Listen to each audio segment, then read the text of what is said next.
Hi, I'm Benjamin Payne. At the K-12 Education Office at Hillsdale College, we support school founding groups and their efforts to start classical schools across the country. Finding the right leader is one of the first and most important steps to building a successful school. While we do consider experience in education, we seek candidates who exhibit unwavering personal integrity, honesty, courage, and servant-hearted leadership. Perhaps that's you. If you're looking to engage in fulfilling, impactful, and challenging work protecting our nation's future and building up the next generation of virtuous citizens, we'd love to hear from you. I'm looking for strong school leaders right now. Learn more about how you can make a difference at hillsdale.edu/leader. hillsdale.edu/LEADER. That's hillsdale.edu/leader.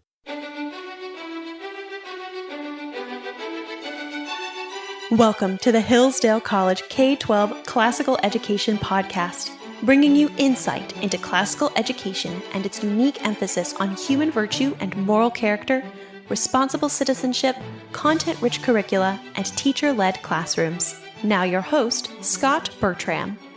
Thanks for listening. The Hillsdale College K-12 Classical Education Podcast is part of the Hillsdale College Podcast Network. More episodes at podcast.hillsdale.edu or wherever you get your audio. You also can find more information on topics and ideas discussed on this show at our website, k12.hillsdale.edu. We're joined by Jason Lund. He is upper school humanities teacher and also senior thesis coordinator at Treasure Valley Classical Academy in Fruitland, Idaho. Jason, thanks so much for joining us. It's a pleasure to be here. Thank you. Talking today about the least interesting parts of great books and two specific examples we'll get to about Melville and Homer, perhaps not in that order. Let's start here, though. What are some of the interpretive assumptions that a classical literature teacher ought to make about a great book? It's a great question. It seems to me that classical school teachers are in kind of an awkward position because on one hand, we want to pursue the truth in a big way, but on the other hand, we find ourselves in a position where it is more difficult to attain the precision that is possible for our mathematical and scientific counterparts. Mm-hmm. Nevertheless, though, it does seem like some readings are far better than others. And so part of what I want to think about is how can we get a little bit closer to what it is that the author wants to teach us? And so I think there's two ways to think about this. And I don't want to use any kind of jargony or literary theory type phrases. So I think we could, in a way, start as simply as saying, first of all, you have to read sympathetically. And what I mean by that is that I think you have to set aside, at least momentarily, your own view of what's good and bad and just and unjust in order to try to understand the characters in a novel as they understand themselves. Try to ask the question, why did they do that? Maybe one way to think about it, two examples. In Beowulf, the Danes are ruled by a king. And so we might say, I don't want to be ruled by a king or, something along those lines. But you would ask, well, why were they ruled by a king? And it seems like to them, they thought political authority should be derived from the human being most capable of giving protection under very harsh conditions. And so once you start to look at it that way, you can become much more sympathetic to these alternatives and to let the book kind of disclose itself to you. Because I think in reading sympathetically, part of what I want to avoid is projecting my own modern opinions onto the text. That way, it can be a little bit more liberating that I'm actually trying to recover a potentially alien idea to understand it as it is, because I don't think you can refute anything without understanding it to begin with. So I think reading sympathetically is really important. And one thing I think that it maybe reveals, and to look at a second example, is in the Scarlet Letter, we might say I don't really want to be in a puritanical theocracy as far as my political regime is concerned, but you can still see that there's a way in which the customs of the Puritans are designed to solve certain types of problems. I wonder if that's a way that you could think about what customs are. It's the manifold ways in which people in different times and places try to address a sort of underlying problem of how best to unite a political community, how to manage sexual mores, how to manage religious mores and things along those lines. So in some sense then, love, justice, and politics are present in all times and places. And so the problems are universal, but the ways that they're handled are better and worse I think that's so reading sympathetically. That's maybe the first principle. In a way, we're saying too that we've got to have some trust in the author, right? We have to trust the author is perhaps wiser than we are. It also has a plan, the plan for the whole of the novel. Yeah, I think that's a perfect way to put it. So like when I turn to Melville, Hawthorne, Homer, etc., like I always view them as vastly wiser than myself, that I have much more to learn from them than they would have to learn from me. And so I'm grateful to be able to learn, from people that are better than me. And so one way to think about reading too is that we should read sympathetically on one hand, but carefully on the other. And so then we should probably look at books the way that Socrates looks at books in Plato's Phaedrus, when he talks about, as you were just saying, where all the parts are ordered in such a way that the whole of the animal is kind of like all working together to do something. So one term, I guess it's a little fancy, but just that I think that books are written with the greatest books, the books that are worth returning to and studying again and again, are written with logographic necessity, where every part of the book is arranged such that if it's carefully attended to, the teaching of the thinker can be revealed, slowly over time. One other maybe metaphor for thinking about reading this is something Vladimir Nabokov says in an essay on reading and writing, is that we can look at books as paintings, but in order to do that, we have to always be rereading the book. It's like that when you see a painting, you can take it in all at once. Of course, you have to attend to the details, maybe ultimately to understand it, but in a book, it's harder to see all of it at once. And the only way to get even close to achieving understanding a book like you would a painting, where you can see the beginning, the middle, and the end all at once, you have to reread it a lot. So, and I don't think it's like an exaggeration to say that the greatest of the books really will yield new fruits and insights, after reading them a dozen times, 24 times, that I wonder if, of course, it's great to read new books. That's a wonderful thing to do. But I wonder if like something very powerful and beautiful that we can do in our lives is to take a sort of handful of the greatest books and really just make them our guides and turn to them again and again.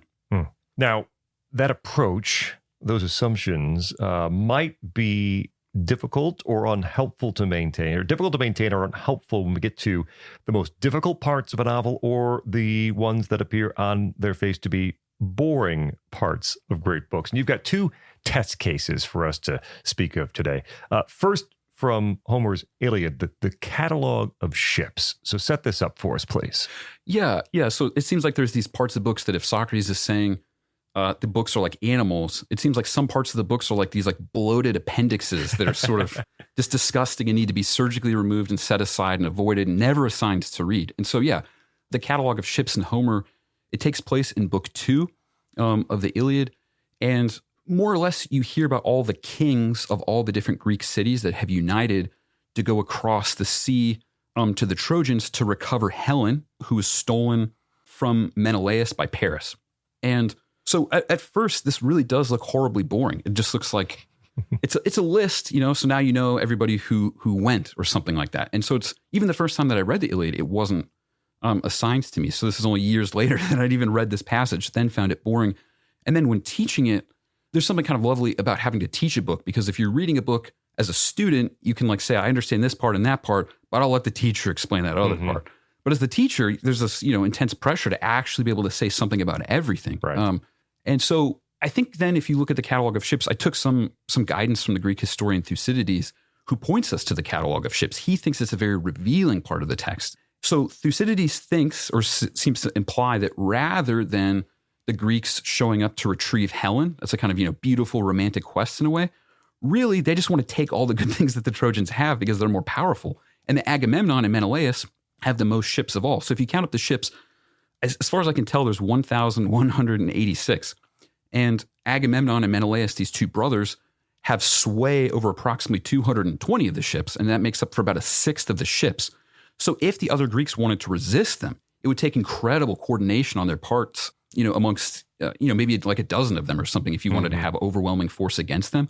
So Thucydides seems to think that naval power is one of the real reasons underlying the reason that Agamemnon is in charge of the venture, and that Helen is really just a kind of beautiful excuse to go to Troy, because it sounds much more worse to say, like, we're more powerful than them. The strong do what they can, the weak suffer what they must, and we want their good things. It sounds a lot better to say, our beautiful princess has been stolen from us. Our beautiful queen has been stolen. And then on that basis, we have to do something about it. So that was like the first like, whoa, kind of moment, reading the catalog of ships.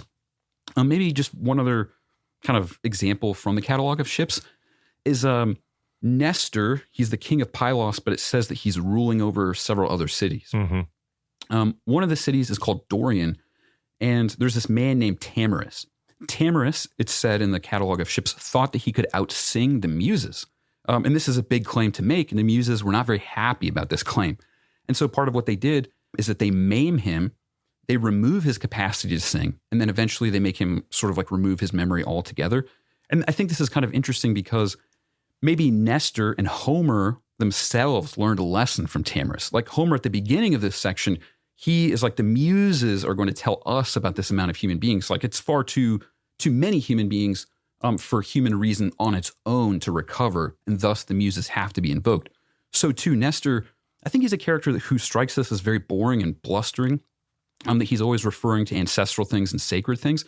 But there's a moment where there's like an armistice between the Greeks and the Trojans so they can recover the dead bodies. Like Nestor kind of pushes for this.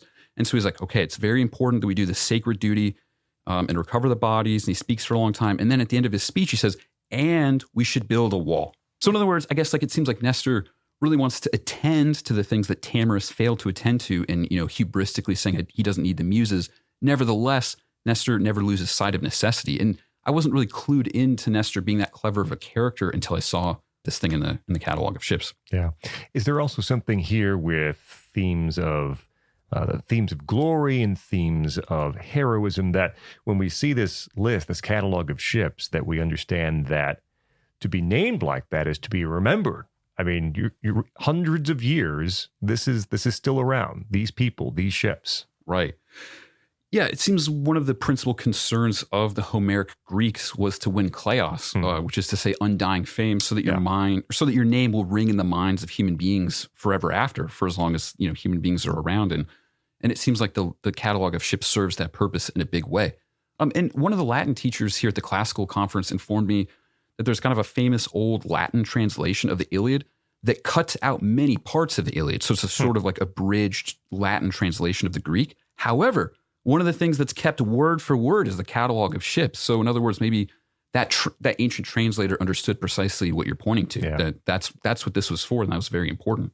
Talking with Jason Lund, he's upper school humanities teacher and also senior thesis coordinator at Treasure Valley Classical Academy, about the least interesting parts of some of the great books. Our second example here is actually a part that I talked about with one of our great Hillsdale English professors, Dr. Kelly Scott Franklin, some months ago, the extracts portion of Moby Dick from Herman Melville. So set that up for us, please. Yeah. So at the beginning of Moby Dick, there's a set of 80 whale extracts. In other words, quotations about whales. And they're very short. They tend to be 2 lines. Some of them are as long as, I think, 14 or 15 lines. And they're from all types of different sources. And when I picked up the book, I mean, quite honestly, the first time, I really did think like, I just want to read the book. I want to hear what the story is. But then, like kind of what we talked about earlier, I just thought like, well, Melville, he's probably wiser than I am. And he placed these here. So it's my duty, if I want to understand his thought, to understand him as he understands himself, to take seriously whatever it is that he's doing, because it is very puzzling. And there's not many books that do anything like this. Actually, none that are known to me. But when I started looking at them, there's several themes that emerge. The first 5 extracts are all biblical quotations. Mm-hmm. And so originally or initially, you're looking at them from the whales, that is, from the perspective of the Bible.